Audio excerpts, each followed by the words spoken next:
आई बाबा बाजूच्या रूममध्ये गाढ झोपले होते आणि बाहेर हॉटेलच्या गॅलरीत काळोखात मी तिला घट्ट मिठीत धरलं होतं. आमचे श्वास एकमेकांना भिडत होतो आणि तिने माझ्या कानात हळूच विचारलं, शुभम, कोणाला समजलं तर? त्या एका रात्रीने आमचं आयुष्य कसं बदललं हे ऐकायचं असेल तर ही कथा शेवटपर्यंत नक्की ऐका. कॉलेजच्या दुसऱ्या वर्षाची सेमिस्टर नुकतीच संपली होती. अभ्यासाचा ताण उरला होता आणि मन अगदी हलकं झालं होतं. रिझल्टही चांगला लागला होता. त्यामुळे मी बाबांकडे हट्ट धरला होता की आपण कुठेतरी फिरायला जाऊया. बाबांनी जास्त न विचार करता होकार दिला. पण त्यांनी एक ट्विस्ट दिला. त्यांचे मित्र नवनाथ काका आणि त्यांचं कुटुंबही आमच्यासोबत येणार होतं. ठरल्याप्रमाणे प्रवासाचा दिवस उजाडला. पहाटेची गुलाबी थंडी अंगाला स्पर्श करत होती. दारात गाडी आली आणि सामान भरलं आणि नवनाथ काकांच्या घराकडे निघालो. तिथून त्यांची फॅमिलीसोबत येणार होते. मला तोपर्यंत माहीत नव्हतं या ट्रिपमध्ये माझ्या आयुष्याचं एक स्वप्नवत क्षण वाट बघत आहे. आम्ही काकांच्या घरी पोहोचलो आणि काही वेळातच घरातून ती बाहेर पडली. आर्या, लाल रंगाचा पंजाबी ड्रेस, केसांची एक बट गालावर रेंगाळणारी आणि चेहऱ्यावर एक निरागस पण मनमोहक भाव. तिला पहिल्यांदा पाहताच माझ्या काळजाचा ठोका चुकला. तिचं ते मादक रूप आणि आखीव रेखीव बांधा पाहून मी क्षणभर भानावरच नव्हतो. ती गाडी देऊन बसली आणि आमचा देवदर्शनाचा प्रवास सुरू झाला. गाडी वेगाने धावत होती, पण माझं लक्ष मात्र तिच्याकडेच होतं. बाबांनी आमची ओळख करून दिली. तिची आणि माझी नजरेत नजर मिळताच तिने एक छोटं पण हळूवार स्मितहास्य दिलं. त्या एका हसण्याने माझ्या मनातील हुरहुर वाढू लागली. 2-3 देवदर्शनं झाली. हळूहळू आमची बोलणे सुरू झाली. आम्ही दोघंही गाडीच्या एकाच सीटवर बसलो होतो. तिने तिच्या कॉलेजच्या गप्पा मांडल्या आणि मीही माझ्या. गप्पांच्या ओघात कधी आमची मनाची जवळीक वाढली हे समजलंच नव्हतं. गाडीच्या खिडकीतून येणाऱ्या वाऱ्यामुळे तिचे केस उडत होते आणि त्या केसांवरून हात फिरवला असं मला सारखं वाटत होतं. दुपारची वेळ झाली होती. आम्ही एका हॉटेलवर जेवायला थांबलो. नशिबाने ती माझ्या अगदी समोरच्या खुर्चीवर बसली होती. जेवतानाही आमचा हा नजरेचा खेळ सुरूच होता. तिची ती नजरकैद करणारी डोळे मला घायाळ करत होते. मी ठरवलं, आता मागे हटायचं नाही. मी तिच्या डोळ्यात डोळे घालून पाहिलं आणि एक कॉन्फिडन्स स्माईल दिली. तिनेही लाजून खाली पाहिलं आणि पुन्हा माझ्याकडे बघून मंद हसली. तिच्या गालावरची खळी पाहून माझं मन तृप्त झालं होतं. पुन्हा प्रवासाला सुरुवात झाली. आता संध्याकाळ होऊ लागली होती आणि वातावरणात एक गोड शांतता पसरली होती. पण माझ्या मनात मात्र विचारांचं वादळ होतं. ती माझ्या शेजारीच बसली होती.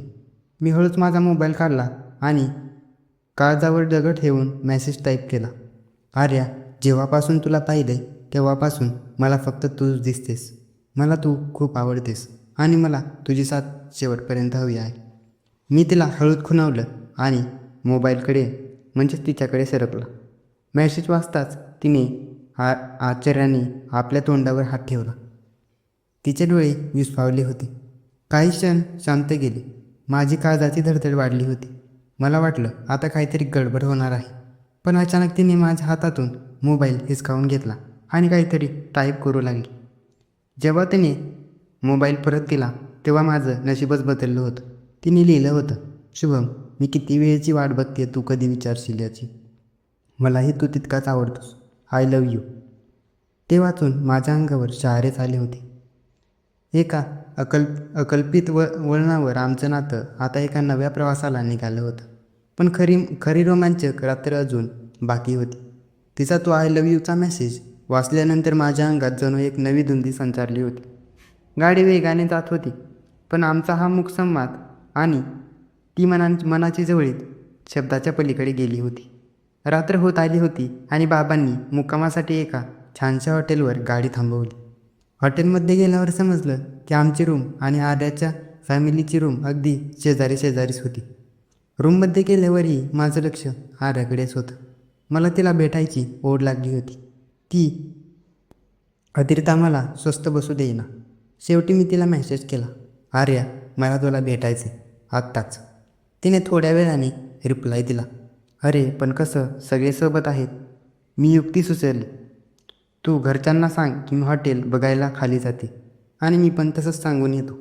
क काही वेळातच आम्ही दोघंही चोर पावलांनी रूमच्या बाहेर पडलो. हॉटेलच्या मागील बाजूस एक सुंदर स्विमिंग पूल होता आणि त्याच बाजूला दाट झाडी होती. तिथे गूढ शांतता पसरली होती. आम्ही तिथे पोहोचलो. रात्रीच्या त्या अंधारात आणि चांदण्याच्या प्रकाशात तिचं ते सौंदर्याची ओढ अजूनच वाढत चालली होती. मी तिच्या जवळ गेलो. आमचे श्वास एकमेकांना जाणवत होते. ती हळूच तिचा मखमली स्पर्श अनुभवला आणि तिचा हात माझ्या हातात घेतला. तिने कोणताही प्रतिकार केला नाही. उलट तिने माझा हात घट्ट धरला. त्या बेसावत क्षणी मी तिला हळुवारपणे जवळ ओढलं आणि आपल्या मिठीत घेतलं. तिच्या शरीराचं तो रेशमी स्पर्श आणि तिच्या श्वासांची उष्णता मला भारावून टाकत होती. मी तिच्या डोळ्यात पाहिलं. तिथे फक्त आणि फक्त प्रेम आणि ओढ दिसत होती. त्या दाट झाडीच्या आडोशाला जगाचा विसर पडला होता. मी हळूच तिची हनवटी धरली आणि तिच्या चेहऱ्याकडे झुकलो. आमची नजरखेच आता एका वेगळ्याच वळणावर गेली होती.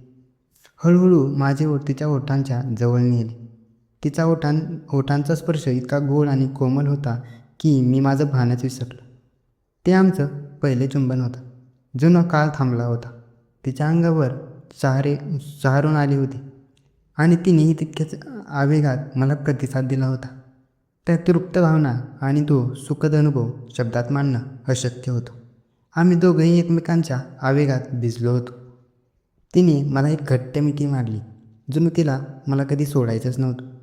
तिच्या त्या माजक नजरेने मला पूर्णपणे घायाळ केलं होतं. आमची ती प्रणयकडा आणि त्या रात्रीची ती गूढ शांतता आमच्या दोघांच्याही आयुष्यातील सर्वात मोठी आठवण बनणार होती.